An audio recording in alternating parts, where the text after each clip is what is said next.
गुरुवर इतना दीजिए जामे कुटुंब समाए, मैं भी भूखा ना रहूं साधु न हूं। टेंशन किसको है? टेंशन पता है उसको है जिसके पास जो है उतने में ही खुश नहीं है, उसको टेंशन। एक महात्मा जी, एक आदमी एक व्यक्ति के घर भोजन करने गया। भोजन में बढ़िया थाली परोसी।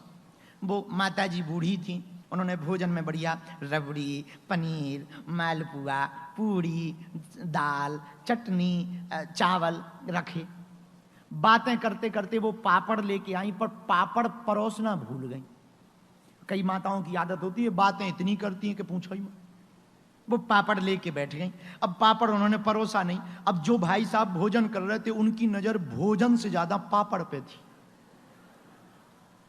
बल्कि पूड़ी रखी, रबड़ी रखी, मालपुआ रखा, चटनी रखी, दाल चावल, लेकिन उनकी नजर पापड़ पे। अब वो कह पाए ना, अब वो परसे ना। जो माता जी हैं वो परोस रही नहीं है और ये कह नहीं पा रहे। अब करें क्या? तो ये इनके भोजन पे दिमाग कम है, पापड़ पे ज्यादा। तो इन्होंने एक बात बनाई, माता जी आज तो भगवान की बड़ी कृपा है, हम जिंदा बच गए। क्यों, क्या हुआ बेटा? अरे माता जी रास्ते में आ रहे थे, इतना बड़ा सांप मिला। तो माता जी ने पूछा कितना? इतना जितना यहां से पापड़ की प्लेट है। अरे महाराज, अरे महाराज, महाराज अच्छा, अरे रुक जाओ महाराज, रुक जाओ, फिर सुन, हम पापड़ परोसना भूल गए। ये लो, ये लो। बताइए, अब इसके लिए तुम्हें झूठ भी बोलना पड़ा, कहानी भी बनानी पड़ी, तब जाके पापड़ मिला। अरे जो थाली थी उस पर ध्यान नहीं था, जो सामने रखा था उस पर ध्यान था। इसी को कहते हैं मन की अप्रसन्नता।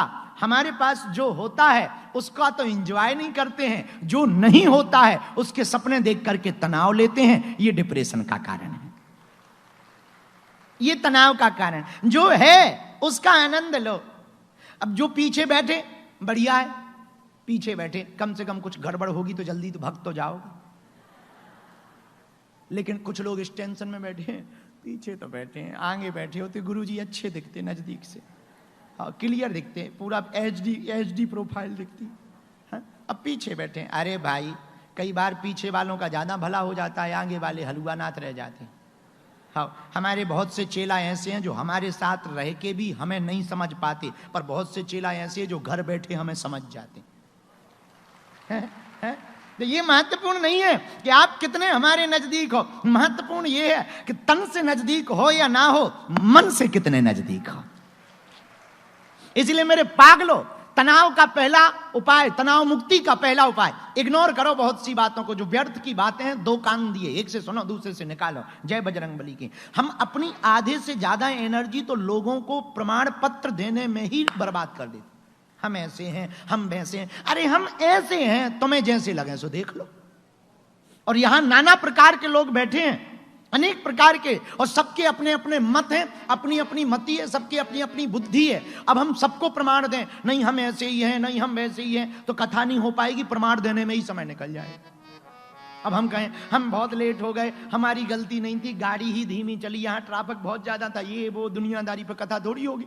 यही बातें करते रहो। सबके अपने मत है, सब अपने अपने विचार से बैठे हैं। कोई कुछ सोच रहा, कोई कुछ सोच रहा, कोई सोच रहा ये कथा कब बंद होगी, पर्चा कब बनेगी। कोई सोच रहा है दरबार लगेगा, तब तक तीसरा कह रहा है फोटो होगी, चौथा कह रहा है और तो सब ठीक है, व्यवस्था है, पांचवा कह रहा है हम तो घूमने आए हैं, तब तक छठवां कह रहा है। एक पंडित जी की कथा में कथा हुई तो उन्होंने इतनी लंबी कथा सुनाई कि बाकी सब श्रोता चले गए, सिर्फ एक आदमी बैठा रहा। अब वो आदमी भी लेस्टर का था, सिर्फ एक बचा। तो पंडित जी ने कहा तुम बहुत भक्त हो, तुम भर बचे हो, बाकी सब चले गए हैं, बहुत अच्छे श्रोता हो। बोले हम श्रोता नहीं हैं, जिस चटाई पर आप बैठे हो वो हमारी है। हम कथा के चक्कर में नहीं बैठे, आप जिस चटाई पे बैठे वो हमारी। हम सोच रहे कब पूरी हो, कब हम लेके जाएं। तो कुछ लोग तो इस चक्कर में भी बैठे रहते हैं, सियावल रामचंद्र। तो तनाव मुक्ति का पहला उपाय इग्नोर, जो बातें व्यर्थ की हैं इग्नोर करो। दूसरी, सफाई मत दो। दुनिया को कोई फर्क नहीं पड़ता है, दुनिया असफलता नहीं देखती, दुनिया सफलता देखती है। बालाजी महाराज के कृपा पात्र बागेश्वर धाम पीठाधीश्वर परम पूज्य धीरेन्द्र कृष्ण शास्त्री जी महाराज का पावन संकल्प। मध्य प्रदेश में छतरपुर के ग्राम गढ़ा में बनेगा विश्व स्तरीय कैंसर अस्पताल एवं रिसर्च सेंटर, जिसकी आधारशिला देश के यशस्वी प्रधानमंत्री नरेंद्र मोदी जी के कर कमलों से रखी जा चुकी है।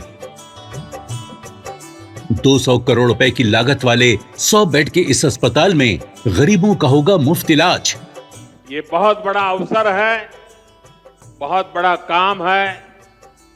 संकल्प बड़ा हो, संतों के आशीर्वाद हो, प्रभु की कृपा हो, तो समय सीमा में सब पूर्ण होता है। हमारे प्रियजनों, बागेश्वर धाम पूरे भारत के लोगों, अभी तक अस्पतालों में मंदिर थे, अब मंदिर में अस्पताल होगा। कैंसर हॉस्पिटल निर्माण हेतु सहयोग देकर पुण्य के भागी बने।